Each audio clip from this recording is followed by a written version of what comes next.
शिक्षा हमारा मौलिक अधिकार है और उसको छीनने का अधिकार ये भारत सरकार का नहीं है। पीएम मोदी बस कहते हैं, करते कुछ नहीं है। अच्छा, उनको बोलो 1% भी अगर वो किए हो तो बताएं। भारत की जो एजुकेशन सिस्टम है वो सबसे ज्यादा घटिया सिस्टम है।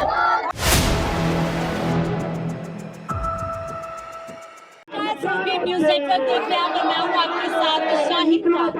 दिल्ली के स्कूलों समेत दिल्ली के कॉलेजों में और अन्य एजुकेशन इंस्टीट्यूट में बोला जा रहा है कि अब आरएसएस की पढ़ाई कराई जाएगी, आरएसएस के बारे में बताया जाएगा। तो वही मनुस्मृति किताब को भी स्कूलों के अंदर अब पढ़ाया जाएगा। इसको लेकर के विवाद पूरी तरीके से शुरू हो गया और अब ऐसे में आप मेरे पीछे देख सकते हैं तमाम छोटे छोटे बच्चे समेत उनके अभिभावक अब सड़क पर उतर चुके हैं और सरकार के खिलाफ हल्ला बोल रहे हैं। और ये देखिए तमाम ये लोग हैं जो आदिवासी समाज से, दलित समाज से, वाल्मीकि समाज से आते हैं। और जो राइट टू इन्फॉर्मेशन उसमें संशोधन की बात की जा रही है, जो टेट एग्जाम है उसको लेकर के मांग की जा रही है, लेकिन देश भर में देखा जा रहा है कि किस तरीके से पेपर लीक किए जा रहे हैं। और अब ये आरएसएस की पढ़ाई स्कूलों में कहीं ना कहीं एक बड़ी बात है। क्या नाम है आपका? सोनकुमार खुमरे। कुमरे जी कहाँ से आई है? महाराष्ट्र। महाराष्ट्र से आई। क्यों आई है? जिला क्यों आई है महाराष्ट्र? अपने हक के लिए लड़ने के लिए। क्या हक के लिए? विद्यार्थी। अच्छा, क्या मतलब बताएं, क्या लगता है? अब कहा जा रहा है स्कूलों के अंदर आरएसएस की पढ़ाई कराई जाएगी, तो सही है गलत है? गलत है। देखिए यहाँ पे बच्चे उनसे बातचीत करेंगे। क्या नाम है आपका? मेरा नाम सुषमा नंदलाल सरोज है। मैं मुंबई से आई हूँ। भारतीय मुंबई से यहाँ आई हैं आप? यस। क्यों आई है मुंबई से? जो गवर्नमेंट ने शिक्षा बंद करवाया है, वो शिक्षा जहाँ बंद करवाए, जो स्कूलें बंद करवाए, उधर पे अभी भी बच्चे पढ़ रहे थे। उनका ऐसा था कि गवर्नमेंट स्कूल सारे बंद करवा के प्राइवेट स्कूल चालू किया जाए और उन प्राइवेट स्कूल में फीस अभी तो कम किए हैं, आगे चल के बढ़ाएंगे तो उसमें हम गरीब के बच्चे नहीं पढ़ सकते। और जो माननीय प्रधान नरेंद्र मोदी जी ने बोला था कि 2 करोड़ रोजगार दिलाएंगे, वो रोजगार किधर है? हम सरकार से पूछते हैं कि वो रोजगार है किधर, वो रोजगार दे। क्यों लग रहा है स्कूल क्यों बंद किए जा रहे हैं? उत्तर प्रदेश में हर जगह स्कूल क्यों बंद किए? उनका कहना है कि उस स्कूल में पढ़ाई नहीं हो रही है, बच्चे नहीं आ रहे हैं, इस वजह से बंद करवाया गया है, जो कि ये सरासर गलत है। पीएम मोदी तो कहते हैं पढ़ेगा इंडिया, बढ़ेगा इंडिया। पीएम मोदी बस कहते हैं, करते कुछ नहीं है। अच्छा, उनको बोलो 1% भी अगर वो किए हो तो बताएं। भाषण दिए जा रहे हैं जी। आपको क्या लगता है जगह जगह पेपर लीक हो रहा है, परीक्षाएं रद्द हो जाती है, नौकरियां नहीं मिल रही? सिर्फ एडवर्टाइजमेंट किया जा रहा है, वो चीज काम नहीं किया जा रहा है। कोई उधर जाए, देखे काम कर रहे हैं तो बोले हमको बताए। आप तो कह रहे डबल इंजन सरकार है, बेटी को तो कहते हैं बेटी बचाओ बेटी पढ़ाओ। सॉरी, कहते हैं डबल इंजन सरकार है, डबल तेजी से विकास हो रहा है। कुछ नहीं हो रहा है। आज तक आपका मैंने तो अभी तक विकास कोई देखा नहीं है। होता रहेगा तो हमको भी दिखाओ। क्या नाम है आपका? मेरा नाम एडवोकेट पूनम भोईर है, प्रदेशाध्यक्ष भारतीय विद्यार्थी। क्यों आई आज यहाँ पर आप?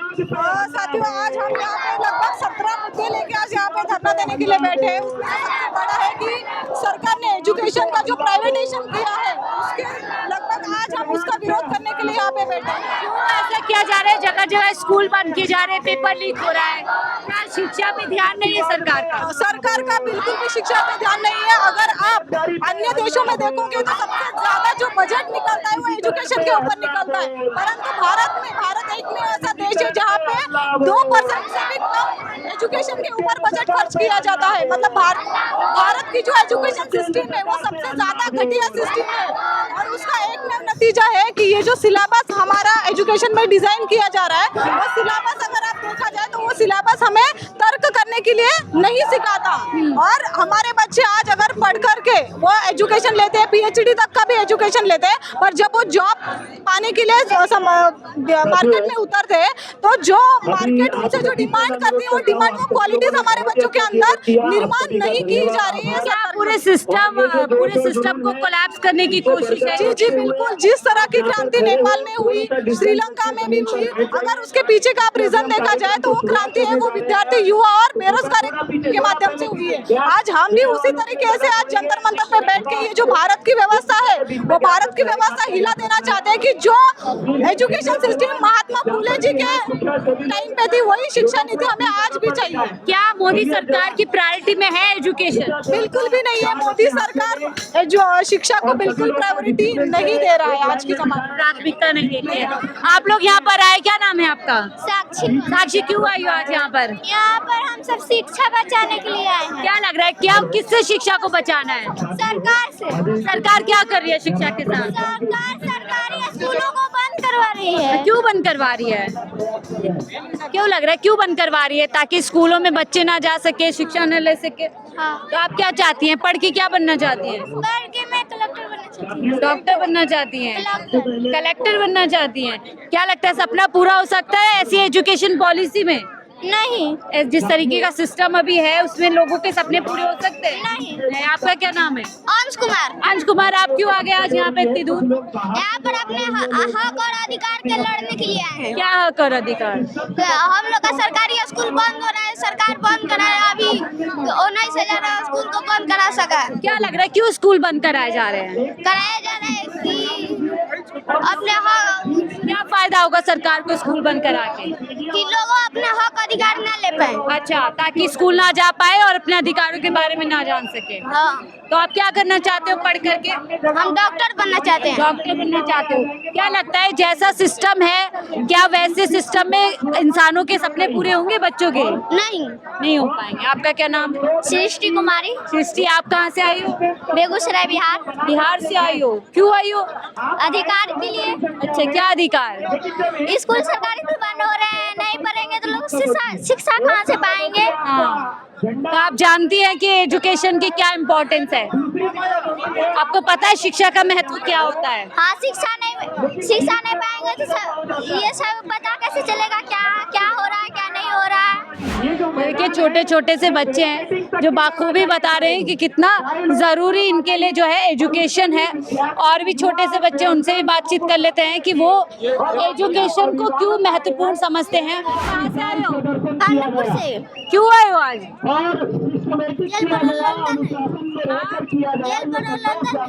आंदोलन में आए हो? कौन सी क्लास में हो? यूकेजी में हो? क्यों आ गए आज यहाँ पर? मेरी बात सुन रहे हैं। यहाँ पे क्या बातचीत चल रही है? सरकार ने स्कूल बंद करा दिया। सरकार ने स्कूल बंद करा दिया? क्यों लग रहा है क्यों बंद करा दिया? नहीं पता। अच्छा, तो आप यहाँ पे क्या बोलने आई हो मोदी जी से? जो मेरा स्कूल बंद करा छोड़ने के लिए। क्या लगता है स्कूल जाओगी तो क्या कर लोगे? बनूंगी। पढ़ के क्या बनोगे? पुलिस बनोगी? आपका क्या नाम है? हेमलता कुमारी। हाँ, आप क्या करती हो? हम पढ़ाई करते हैं। पढ़ाई करते हो? कौन सी क्लास? पीजी कर रहे हैं। यहाँ पर क्यों आई हो आप? ये भारतीय विद्यार्थी मोर्चा 6 अक्टूबर के आज धरना प्रदर्शन है जंतर मंतर पर दिल्ली में। सरकार निजीकरण विद्यालय कर रहा है और हटाया जा रहा है। और कोई भी चीज का RRB हो या नीट का एग्जाम हो, SSC हो, सबका क्वेश्चन लीक किया जा रहा है। सारे एग्जाम्स जो है लीक हो रहे हैं। पेपर लीक के खिलाफ यहाँ पर आए और यहाँ पे देखिए और भी बच्चे। आपका क्या नाम है? मेरा नाम दीपिका काकट है, मैं खेड़ाकोट से। और सबसे पहले आप सभी को जय मूल निवासी, जय भीम। हाँ, तो क्यों आप दीपिका यहाँ पर आई हैं? देखिए यहाँ पर सिर्फ एक मैं दीपिका नहीं आई, मेरे जैसी और बहुत सी बहन बच्चे आई है ना। और यहाँ पर 32 राज्य इकट्ठे हुए। ये मुद्दा इतना जटिल है कि 32 राज्यों को यहाँ पर इकट्ठा होना पड़ा देश की राजधानी पर, जंतर मंतर पर। क्योंकि देश की राजधानी से शायद आवाज निकलेगी तो वो हमारे देश की सरकार जो बैठी है, संसद यहाँ पर है, उनके कानों में जाएगी कि शिक्षा हमारा मौलिक अधिकार है और उसको छीनने का अधिकार ये भारत सरकार का नहीं है। कैसे आपको लग रहा है कि सरकार शिक्षा का अधिकार छीन रही है? हमें कैसे लग रहा है कि शिक्षा का अधिकार भारत सरकार छीन रही है? भारत में जब से ये भाजपा सरकार आई है तब से 90,000 से ज्यादा सरकारी स्कूलों पे ताले लग चुके हैं। इनका कहना है कि शिक्षक नहीं है। जब तुम सरकारी नौकरियां नहीं निकाल रहे, पेपर लीक हो रहे हैं, तो शिक्षक कैसे होंगे? करीबन 2 लाख से ज्यादा शिक्षक की जरूरत है पूरे देश में। ये मिनिमम आंकड़े मैं आपको बता रही हूँ, 2 लाख। तो आप देखिए, जहाँ पर रेलवे की भर्तियां निकल रही है, पुलिस की भर्तियां निकल रही है, तमाम सीजीएल की भर्तियां निकल रही है, वो भर्तियों में पेपर लीक हो रहे हैं और हमें पता चल रहा है कि वहाँ पर जो मतलब लिस्ट निकलती है, अभी यूपीएससी की लिस्ट निकलती है, तो वहाँ पर एक एडवर्टाइजमेंट होता है, तो वहाँ पर मिश्रा, त्रिपाठी और त्रिवेदी, यही बच्चे, उन्हीं के बच्चे। और आप जज बने हैं हाई कोर्ट में, जो 3 बड़े जज बने हैं, वो सिर्फ मिश्रा है, त्रिपाठी है। क्या जब वो हमें मौका ही नहीं देंगे, उनको लगता है कि हमें आरक्षण से, जातिवाद जो फैल रहा है वो आरक्षण से फैल रहा है, लेकिन वो ये नहीं बता रहे कि जो आरक्षण है वो हमें एक मौका है, लेकिन जो जातिवाद है वो तुम्हारे जहन में है और तुम्हारी रणनीतियां ही ऐसी है जो मतलब नहीं जा रही कि बच्चे पढ़ेंगे। जो पढ़ेंगे तो वो सब चाहती है सरकार कि बच्चे स्कूल जाएं और पढ़े और शिक्षा ग्रहण। देखिए, जब गरीब का बच्चा पढ़ जाएगा, जब भारत का मूल निवासी पढ़ जाएगा, SC ST OBC और माइनॉरिटी, तो वो अपने हक अधिकार की बात करेगा।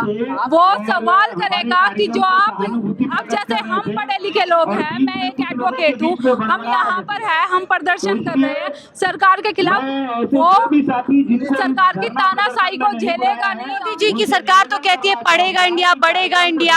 मोदी जी खुद एग्जाम पे चर्चा करते हैं, परीक्षा पे चर्चा करते हैं। आपने जो ये भाजपा सरकार के शिक्षा मंत्री एक इंटरव्यू में जाते हैं, लेकिन एक बच्चा, मेरे ही जैसा बच्चा, उठ के उनसे इंग्लिश में सवाल करता है, उनको इंग्लिश का ई समझ में नहीं आता, तो कैसे पढ़ेगा?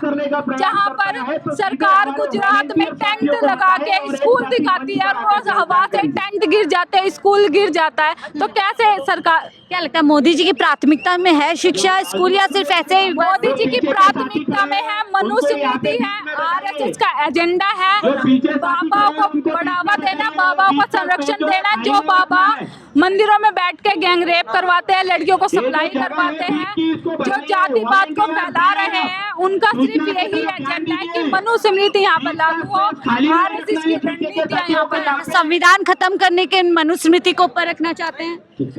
संविधान को अगर ऊपर रखा होता तो वो सब हमें दिखाई देता। अगर एक अमित शाह का बयान आता है 2024 में कि इन्होंने एक फैशन बना दिया है जय भीम करना, लेकिन उनको ये नहीं पता कि राम के नाम से उन्होंने अयोध्या में कितने घर तोड़े हैं, राम के नाम से गरीबों के हाथ में झंडे दे दिए और उन झंडों से उनकी इतनी मौत हो रही है और उनके बच्चे पाकिस्तान में जाके मैच करवा रहे हैं, बाहर जाके अच्छा खा रहे हैं, पी रहे हैं, बिजनेस कर रहे हैं। आपको क्या लगता है इस तरीके की क्रांति से क्या सरकार का आंखें खुल सकती है? क्या सरकार को चेताया जा सकता है? बिल्कुल, इस तरीके की क्रांति से सरकार की आंखें खुलेगी और उनमें डर भी पैदा होगा। डर पैदा हुआ है क्योंकि ये क्रांति, उनको डर, जो सरकार है वो वैचारिक क्रांति से डरती है, तभी वो शिक्षा पे ताले लगा रही है। सरकार डरती है बाबा साहेब के नारों से, क्योंकि बाबा साहेब जो एक वैचारिक है, जो स्कूल के बाहर बैठाने के बाद भी उन्होंने इतिहास रख दिया। पूरे विश्व की 164 कंट्रीज में उनके स्टैचूज लगे हैं, तो ये कोई आम बात नहीं है। शिक्षा एक हथियार है, क्योंकि हमारे महापुरुषों ने बोला है शिक्षा वो शेरनी का दूध है, जो पिएगा वो दहाड़ेगा। आज ये दहाड़ यहाँ से निकल रही है और बाबा साहेब का संविधान हमें जो हक अधिकार देता है, उस हक अधिकार को ये जो सरकार है, मनुवादी सरकार, को खत्म करके मनुस्मृति जो स्थापित कर रही है, उससे हमें साफ पता चला है कि जब ये मौलिक अधिकार नहीं हमें दे पा रही, हमारी फंडामेंटल नीड्स पूरी नहीं कर पा रही, तो ये संविधान को कैसे लागू करेगी? बहुत बहुत शुक्रिया हमसे बात करने के लिए। तो देखिए, दीपिका है जो इतने किलोमीटर से यहाँ राजधानी दिल्ली में पहुंची हैं सरकार को चेताने के लिए। अब आप समझिए कि जब ऐसे बच्चे, जागरूक बच्चे ये जागरूक जेनजी आप अगर कहेंगे देश में होंगे जो अपने अधिकारों को इतना समझते हुए सरकार को चेताने आए, तो निश्चित तौर से जो बाबा भीमराव अम्बेडकर का सपना था कि सबके पास एजुकेशन हो, सबसे एजुकेशन को लेकर के जागरूक हो, वो सपना निश्चित तौर से पूरा होगा। और ये तस्वीर कहीं ना कहीं ये बताती है कि आज देश में ऐसे लोग हैं जो शिक्षा को लेकर के काफी संजीदा हैं, काफी सीरियस हैं और शिक्षा के अधिकार को लेकर के राजधानी दिल्ली में सरकार को चेता भी सकते हैं। फिलहाल इस रिपोर्ट में देखते रहिए 4PM न्यूज नेटवर्क।